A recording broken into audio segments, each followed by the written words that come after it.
Nataka leo kuongea kuhusu the heart of giving in tithe and offering. Hii ni topic ambayo it raise eyebrows to many people kwa sababu people fear that if men and women of God wakiongea kuhusu giving wanaogopa. But the Bible says, Paul in the book of Acts, Bible inasema in the book of Acts chapter number 20 from there 27 that Paul did not look back kuhubiri the whole counsel of God. Kwa sababu ni lazima tukue kiroho katika eneo zote. Eneo ya fasting, eneo ya giving, eneo ya prayer. So in all ways that we grow katika eneo zote. Ndio tusikue kiroho katika eneo moja. Tusikue katika fasting tu. Tusikue katika prayer tu. So we grow in all areas. So Paul did not look back to teach the whole counsel of God. Na ndio maana siku ya leo nataka kuongea kuhusu the heart of giving in tithe and offering. Kwa sababu watu wengi hawaelewi tunafaa kumtolea tithe Bwana ama hatufai kumtolea Bwana. Watu wengi wanasema their ministry here in Kenya hata moja ni kubwa sana. Wanasemanga hakuna kutoa tithe, hakuna kutoa offering kwa sababu that is Old Testament. Na wengine wanasema it was in a Mosaic law, the law of Moses. Lakini tithe ilikuwa ya kitambo before even the law of Moses. Nikuwa iliwekwa ndani, it was incorporated in the law of Moses. But tithe ilikuwa ya kitambo, ilikuwa inapeanwa hapo awali. And mtu mmoja ambaye alipeana tithe pale awali is Abraham. By then alikuwa anaitwa Abraham kabla Mungu haja change jina yake akamuita Abraham. Tunamuona alipoenda kulete Lot, his nephew, akipigana vita ndio amulete amrejeshe. Alikutana na the king of Salem ambaye anaitwa Melchizedek, the high priest of the most high God. Alipokutana na yeye akampatia wine and bread, and immediately Abraham gave the 10%. Hakuna mtu aliambia Abraham atoe, so it was there before. And now till today tithe na giving inafaa kupewana katika nyumba ya Bwana ndio kazi ya Bwana iendelee. We know the word in the book of Malachi chapter number 3 hapo 10 ikisema ya kwamba bring the whole tithe in my house ndio kazi ya Bwana ikaweze kuendelea. Kwa hivyo tithe inafaa kutolewa. Also Jacob wakati alikuwa amelala akaona a vision. Gazi kipanda, then the angels descending wakiinuka, alafu akamake a covenant akamwambia Bwana, if I go and you provide for me bread, na you give me safety, and when I come back nikirudi nyumbani unipatie ushindi to come back in my father's house in peace, nitakutolea 10%. Kwa hivyo 10% it was there before and even today iko. Na ndio maana nataka tusome katika kitabu cha Matthew chapter 6 there are 20. Matthew 6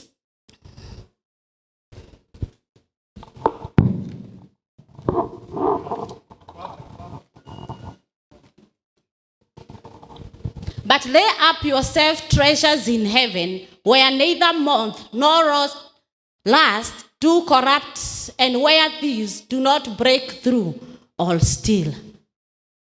And there 21. For where your treasure is, there your heart is also. Giving, it's a matter of the heart. Because most of the time huwa tunamtolea Bwana, I bring my tithe, I bring my offering. Lakini haijatoka kwa moyo. Kwa hivyo hakuna baraka, and that's why we miss so much blessing. Kwa sababu Bible inasema every man anapokuja katika nyumba ya Bwana, let him purpose ni nini atamtolea Bwana. Lakini siku nyingi tumeingia katika nyumba ya Bwana, we plan for what to wear, we plan for our hairstyle, but hatujawahi keti tukajiuliza today nitamtolea Bwana nini. Most of the time hata tukimtolea Bwana tunakuja ni wakati wa sadaka, then we look at the back ndio tunatoanisha ile tutamtolea Bwana. And giving is a worship. Giving tithe and offering is a worship. It is a matter of the heart. So we purpose it katika nyumba zetu. Tunajiandaa tukikuja katika nyumba ya Bwana, ni nini nitampatia Bwana. And you know tithe and offering is an equalizer. Huwa ina equalize. Kwa nini nimesema hivyo? That woman ambaye aliingia katika hekalu, Yesu akasimama hapa kwa madhabahu, watu wakitoa sadaka zao, aliangalia wakitoa. Na akasema huyu mwanamke ametoa sana, lakini alikuwa ametoa kidogo. Why? Because she gave from the heart. Kwa hivyo tukija katika mbele za Bwana, Mungu huwa haangalii wingi wa kile tunatoa, anaangalia the heart that is given. You can give the very little, but uende nyumbani ukiwa umebarikiwa. Unaweza toa sana, lakini uende nyumbani ukiwa haujabarikiwa kwa sababu haukutoa from the heart. So as we give our offering and tithe, wacheni ikuange from our heart. Let us give it from bottom of our heart. Ndio tukaweze kubarikiwa. Ndio ikaweze kuwa ni dhabihu ambayo tunamtolea Bwana itakaye kubarika. That's why we miss our blessings, because tunakuja kutoa tu. But let us make it a worship when we come into the house of the Lord. When we are giving, it is a worship. So let us come in the house of the Lord giving. When Abraham and Jacob, they were giving, it was a voluntary thing. Ni kitu ya kujitolea. Unajua huwezi sukumia mtu kugive. It comes from the heart. So it is a voluntary thing. Ni kitu na feel that I want to give. Number 2, if you honor the one who blesses you, the one who gives you, then you honor him with that tithe and offering. So it is an act of honor to the one who called you, to the one who blesses you. So unamtolea, unampatia back as honor ya kile amekubariki nayo. Kwa hivyo, that's what we are supposed to do. We give it to the Lord. We honor him with our the blessing that he's the one that has blessed us, so we give it him back. Tithe imewekwa the percentage that we are supposed to give. Siku ya leo nikilipwa mshahara wa 20,000 na nikipatiwa 20,000 nampatia 2,000. Then on top of that I give offering. But most of the time huanga tunasahau kumpatia Mungu our offering. And offering haijawekwa na Mungu kiwango. And offering is where our blessing is. Lakini most of the time what do we do? Hata mimi zamani nilikuwa nafikiria ukienda kwa shop then ukinunua mkate, then the balance ndio tunakuja kumtolea Bwana. I thought it was that. Until I was told giving of your offering inafaa kuwa juu. Kwa maana Bwana hajaweka kiwango ya pesa tunafaa kumtolea. Tithe, it is the 10%. When ikija ni offering, we are supposed to give God more. Ndio baraka zetu zikaweze kupatikana. Kwa sababu ukitoa tithe utapata baraka za tithe. But what about the offering? And the offering ndio inafanyanga kazi katika nyumba ya Bwana. Kwa hivyo that offering inafaa kuwa juu ndio ukaweze kupata baraka za offering. Lakini most of the time we have failed to get that percent ya baraka kwa offering kwa sababu tumeegemea sana katika side ya tithe, tukasahau that offering inafaa kuwa juu. Na ndio maana tumemiss our blessing. So we receive the blessing of tithe, but when it comes to the side of offering, we are down. Na Mungu tunakosa kubarikiwa. So we must give our offering ikiwa juu kuliko our tithe, kwa sababu 10% already that one Mungu ameiweka tayari. So let us know so that we may receive our blessing. Tumekuwa maybe tumemiss our blessing kwa sababu Mungu anasema kwa saidi ya offering bado tuko chini. Lakini tukibalance hiyo tutaweza kuwa juu zaidi na tutaweza kubarikiwa, kwa sababu hivyo ndivyo Bwana anataka tukaweze kubarikiwa. And I know you are understanding, because we go together in the word of God. We grow in all areas. Katika eneo zote za kiroho tunakuwa. We grow spiritually, physically, in all areas. So that even our financial life ikaweze kubarikiwa. Tusikue juu kiroho, but when it comes to our financial life, iko chini. Even when we are giving in the house of the Lord, we are supposed to come with joy. Because the Lord says, I love a cheerful giver. Whether it's 50 shillings, let us come with it, with an open heart, and we put it in the altar, because we know we are giving it to our God. It doesn't matter even it is 10 bob. We come with a joyful heart. Hatufai hata kuikunja kuja hivi. Mwalimu alitufundisha akasema, ukiona mtu anapatia mzazi ama Mungu pesa ikiwa hivi, ati mzazi haezi chukua pesa ikiwa hivi. Kwa sababu Waganga ndio wanapeananga pesa. Ukipatia mganga unaikujanga hivi. That's what I had. I don't know, sijaienda kwa mganga. It is my teacher aliniambia hivyo. So akasema when you give it to your parent, haezi ichukua ikiwa hivi. But what happens in the house of the Lord? We have the money. We are coming to give to our God with a thanksgiving, with a joyful heart. In fact, we are supposed to come as we are dancing in the house of the Lord, as we are giving our time, as we are giving our offering. But what happened? We come like this, we give it to the house of the Lord. Ikiwa hivyo. Kwa hivyo, when yule anatoanisha hizo pesa, itaweza kuraruka kwa sababu, unajua kitu ikiwa hivi, ni kama si variable. But when you come with that money, whether it's 50 shillings, whether it's 10 bob, you are supposed to come with a heart ambayo ni joyful, and you give it in the house of God. Ikiwa hivi, hata kama ni 50 shillings, ukionyesha ya kwamba unamtambua yule unamtolea, unamuona, you love the person who is the God who has given you that money, unampatia ukiwa na moyo mkujufu, na yeye atafurahi akisema huyo ni mtoto wangu, amenitolea from the heart, amenitolea from the heart. So let us, when we give into the house of the Lord, let us not fold the money. Let us appreciate, whether it's ikiwa kidogo, ikiwa nyingi, kwa sababu yule aliyetupenda, aliyetuita, aliyetuchagua, tunamrudishia kwa furaha na moyo mkujufu. And I know we shall receive more blessing. Our financial breakthrough, it will be up. Itaweza kuinuka. Hatutakuwa chini. Tutaweza kuinuliwa. Ndio tukaweze kuifanya kazi ya Bwana. Kazi ya Bwana ni nyingi sana, na inahitaji watu watakao simama katika nafasi zao, wakaweze kumsimamia Bwana, wakaweze kutangaza injili ya Bwana. Injili hii, we've been told to go ye all over the world. We cannot go when we don't have the financials. We need people who will stand in the house of the Lord, ndio tukaweze kupeleka injili ya Bwana. Kwa hivyo, you need me, I need you to take the gospel of the Lord. So let us arise and stand in the gap and give what we are supposed to give, so that we may receive our blessing. Mungu awabariki. I have some kitu kidogo tu, some points ambazo zitakusaidia katika maisha yako. It is blessed to give than to receive. It is blessed. Kwa hivyo mtu huyu utoa, it is blessed. Kwa hivyo huyu mtu amebarikiwa anayepeana kuliko kupokea, kwa sababu Mungu naye atambariki sana. That's a point. Then the spirit of generosity is given from the heart. So we developed a spirit of generosity. That spirit, moyo wa kutoa, moyo wa kupeana. So if you develop that spirit in you, utaweza kubarikiwa sana. The heart of generosity, it is in you. Kwa hivyo Bwana atakubariki. Number 3, we give in liberty out of our heart that is full of love and full of grace.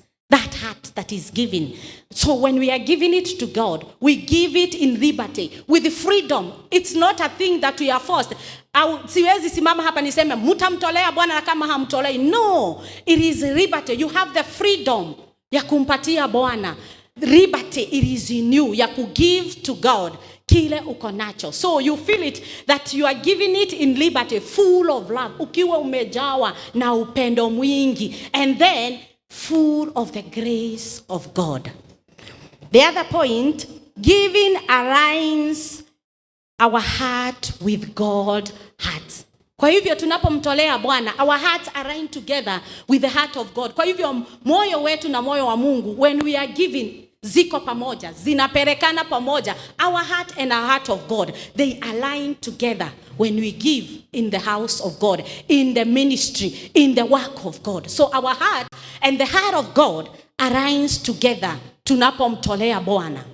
Then the other point, a treasure cannot be stolen or rust away.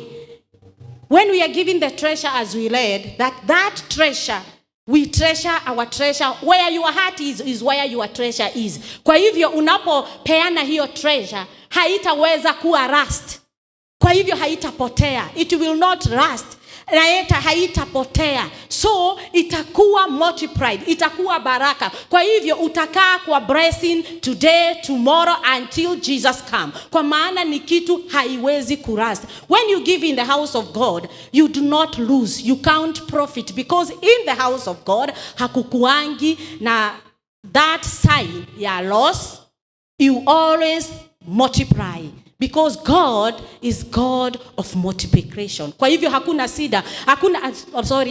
day utacount loss in the house of God, or in giving, or in working in the house of God. So there is benefit in working or in giving in the house of God. Kwa hivyo hiyo kitu haita last away, itakuwa na it will have life, it will give life. Na kwa hivyo utaweza kubarikiwa. We enter into a place of sharing the divine nature, experiencing the greatest joy. We enter into place of sharing the divine nature, experiencing the greatest joy. So tunaweza kuenda, Mungu anaweza kutuaminia mambo makubwa. So we enter into that place of divine experience. So we start experiencing great things because of giving, because of being in touch with God. Kwa hivyo tunaanza ku experience the great joy as we give, as we connect ourselves with God, with our lives. And as we give, hatuwezi kumtolewa Bwana tukiwa mioyo yetu iko mbali na yeye. So first of all, we align ourselves, we make ourselves, our relationship come first, then giving follows. Kwa maana tunaweza kuja kumtolewa Bwana tukiwa we are far away from the Lord. We are speaking with our lips, but in bottom of our heart we are far away from the Lord. So we start with our relationship with God. Tunaanza kutengeneza our relationship with God first. Then we come step number 2 to give. So that hata Bible inasema before Abel and Cain wakipeana kwa Mungu, he accepted Abel and then he sacrificed. Kwa hivyo inafaa ya kwamba Mungu atukubali kwanza, akubali mimi, akubali wewe unapokuja kumtolea sadaka, then you give. You are giving follow. Kwa hivyo hizo mbili zinaambatana pamoja. Kwa maana tunaweza mtolea Bwana a lot of money, lakini hatutabarikiwa kwa sababu hatuonekani. So those two follows together, ndio Bwana akaweze kutubariki, akaweze tukupeleka katika eneo ingine, katika level ingine, so that we may receive our blessing. Najua mumebarikiwa na Mungu amewatendea mambo makubwa, because we believe in God who blesses, we believe in God who multiplies. Kwa hivyo najua mumebarikiwa.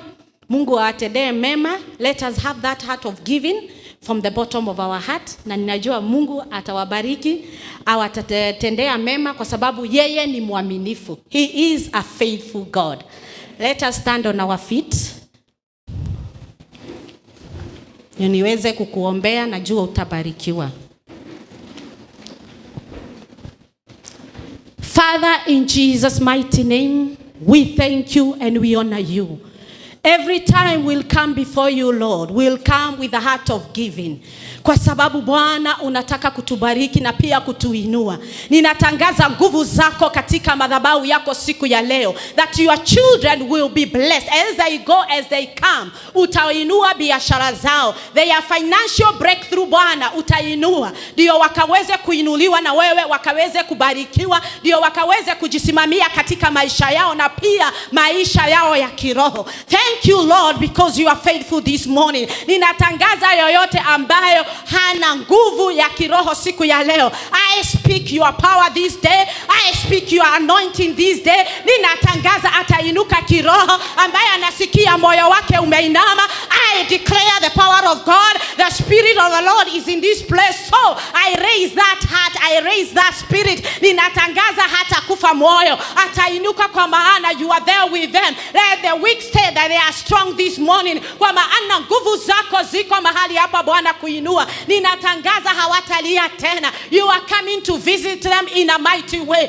Bwana pokea sifa. Umeinuliwa, hakuna Bwana kama wewe. Ninatangaza ulinzi wako katika kanisa lako Bwana. Wakitoka wakienda wamebarikiwa. Neema yako na kibali chako Bwana kiko juu yao. I give you praise, I give you honor. You are faithful, you are wonderful. There is no one like you. In Jesus' mighty name we pray and we believe. Amen. Taweze kubarikiwa. Glory to God. Tunaweza kuketi dakika moja.